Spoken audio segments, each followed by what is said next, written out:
Oi, gente, tudo bem? Tudo tranquilo? Vamos para mais uma aula cumprimento de sentença de pagamento de quantia, parte 3.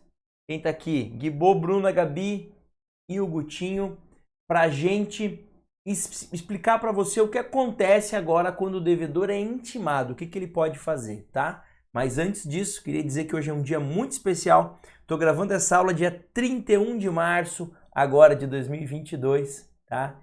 E hoje eu completo 10 anos de casado com a Bruna. 10 anos de muita cumplicidade, muito amor e de uma família linda que a gente conseguiu construir, beleza? Então, para a gente prosseguir aqui nessa aula, nesse espírito legal que eu tô, feliz pelo nosso aniversário de casamento, me dá um joinha lá se você não deu, se inscreve no canal. Eu tô gravando essa aula, a gente tá quase chegando em 2.000 inscritos. Porra, não custa nada você se inscrever, você curtir.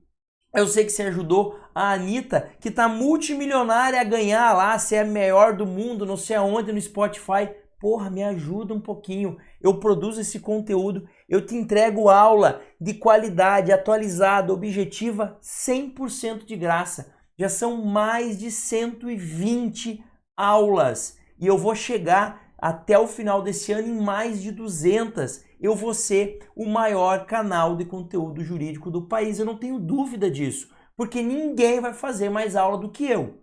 Mas em número de inscritos aí não depende de mim, aí eu preciso que você me ajude, beleza? Então vamos lá para estudar essa terceira fase do cumprimento de sentença de pagar quantia. O que a gente vai ver hoje? A gente viu na aula passada como que esse devedor é intimado. A gente viu as diversas formas de intimação. Beleza, ele foi intimado. E aí, o que ele pode fazer? Vamos dar uma olhada aqui comigo então. Primeira coisa que ele pode fazer é pagar, tá? Mas como pagar? Pagar no prazo. Lembrando que ele tem um prazo, ele é intimado para o pagamento no prazo de 15 dias. Prof, esses 15 dias são 15 dias úteis? Boa pergunta. Surge bastante essa pergunta. E aí?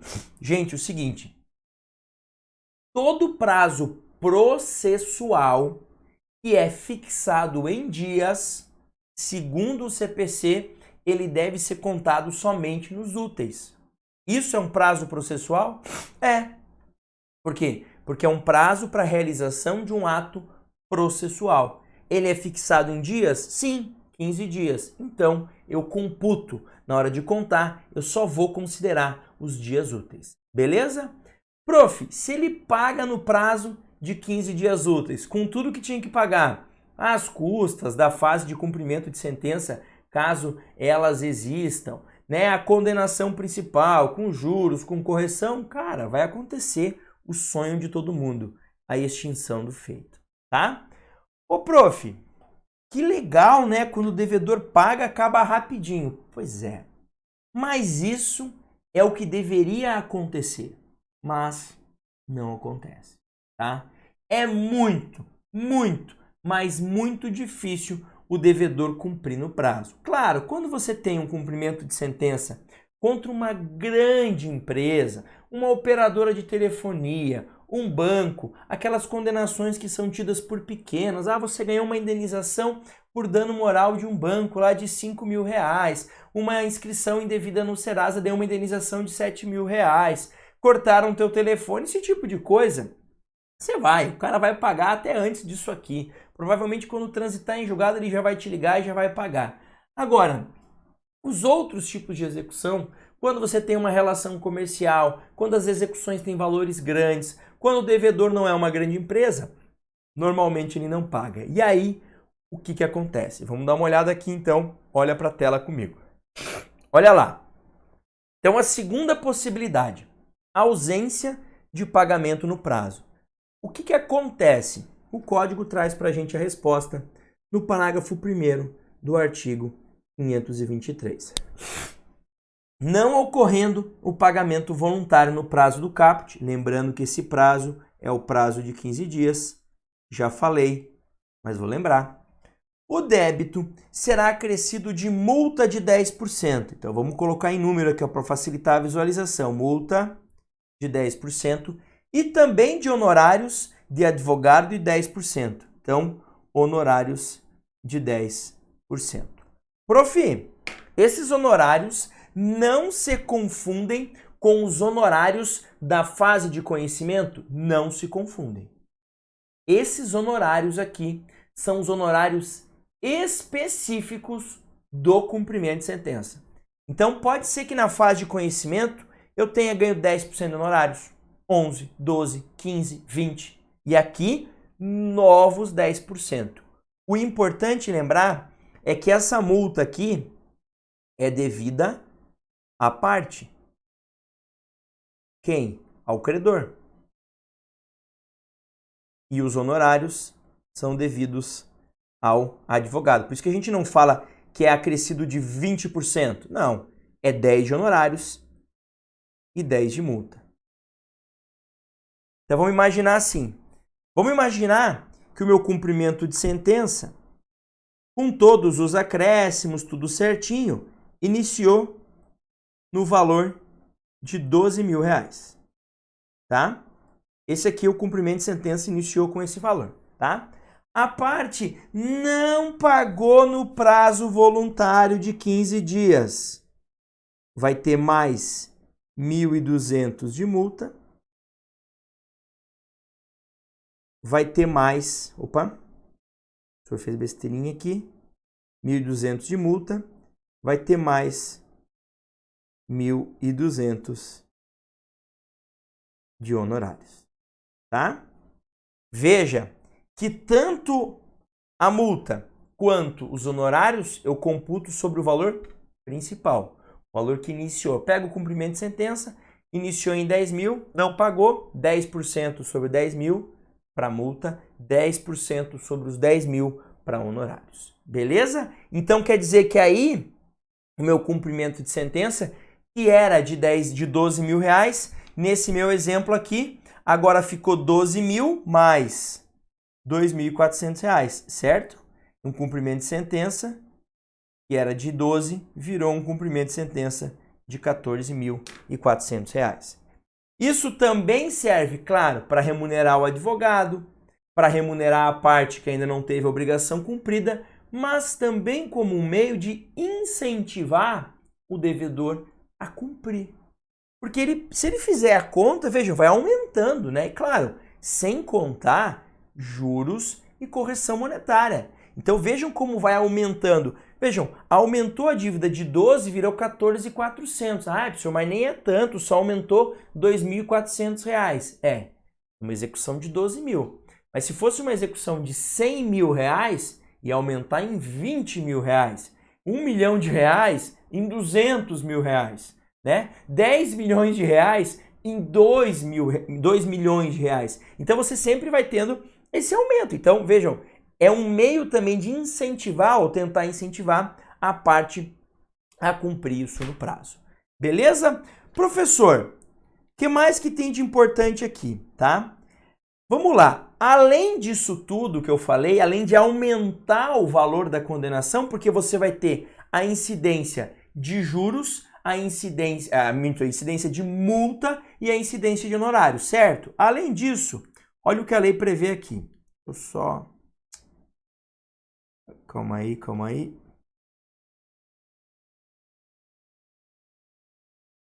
aí que eu apertei um botão a mais aqui. Além disso, olha o que a lei diz aqui, tá? Parágrafo 3º. Não efetuado tempestivamente o pagamento voluntário, será expedido desde logo o mandado de penhora e avaliação, seguindo-se os atos de expropriação. Então veja, a nossa execução, o nosso cumprimento de sentença, era de R$12.000. Não pagou. Agora já virou R$14.400. A gente viu isso. E aí, expede-se mandado de penhora de bens do devedor e avaliação desses bens. Quer dizer o quê? Quer dizer que o juiz vai poder, por exemplo, bloquear a conta bancária do cara. Se achar lá R$14.400, bloqueia esse valor. Se achar um carro, penhora esse carro, vamos levar a leilão judicial esse carro. Achou um outro bem dessa pessoa, um outro imóvel, um outro tipo de bem, pedra preciosa, cotas, vários. Tem várias relações de bens. A gente vai ter aula aqui para falar desses bens passíveis de penhora mais para frente no canal. Mas a ideia é essa. Então, quando ele não paga, além da execução ter um acréscimo, porque você tem 10% de honorários e 10% de multa, além disso tudo, você vai ter o quê? Você vai ter a continuidade dela. E a continuidade dela é o quê? Tentar invadir o patrimônio desse devedor. Ou seja, a partir de atos de expropriação. Eu acho um bem dele, eu bloqueio esse bem dele e eu vou vender esse bem. Essa é a lógica, tá? Prof, agora imagine que o cara foi intimado para pagar os 12 mil, mas ele pagou 2 mil, pagou 2, só 2. O que acontece? Vai continuar. Vai ter multa sobre os 10 mil que ele não pagou, honorários sobre os 10 mil que ele não pagou e prosseguimento da execução para cobrar isso que ele não pagou. Então, se você paga uma parte sobre aquilo que não houve pagamento, incide honorários de 10%, multa de 10% e seguem-se os atos expropriatórios. Beleza? E uma última coisa que acontece é o seguinte, é a possibilidade do protesto da decisão judicial. Então, a lei é muito clara ao dizer, se você está tentando cumprir uma sentença definitiva que transitou em julgado e o cara não pagou voluntariamente, você pode pedir o protesto dessa decisão judicial. Ou seja, você leva ao cartório de protesto o conteúdo dessa decisão judicial para que o nome do devedor fique protestado em razão dessa dívida constante na sentença. Beleza? Então vejam o que acontece com esse devedor quando ele não paga. Relembrando, se ele pagar, extingue o processo. Se ele não paga, honorários de 10%, multa de 10%, atos de expropriação como procurando bens dele, penhorando esses bens, avaliando esses bens para depois vender esses bens em seguida e também a possibilidade de protesto da decisão judicial. Beleza? Só para destacar, a possibilidade de protesto da decisão judicial está descrita no artigo 517 do Código de Processo Civil. Beleza? Ô prof, e como é que funciona esses atos de expropriação, né? Penhorou, avaliou, agora como é que vende o bem? Tudo isso, gente, acontece a partir das regras de processo de execução. Como assim? Na parte de cumprimento de sentença, a gente não tem a previsão de como vai ocorrer a penhora, como vai ocorrer o leilão. Por isso que eu disse para vocês, quando eu estou diante de um cumprimento de sentença de pagar quantia, eu tenho que estar olhando lá para as regras do processo de execução. Mas fica tranquilo, que no canal eu vou trazer esse conteúdo para você também. Especificamente sobre o cumprimento de sentença de pagar a quantia, é isso que interessa. Na sequência, a gente vai ver a impugnação ao cumprimento de sentença. O que é que o devedor pode fazer para se defender dentro de um cumprimento de sentença? Beleza? Um grande abraço, bons estudos. E claro, se você não se inscreveu, pô, se inscreve. Eu tô vendo que você está assistindo a aula e não tá apertando o joinha. Não cai o dedo. Cara, você ajudou a Anitta. Porra, me ajuda também. Valeu? Um abração, bons estudos e até mais.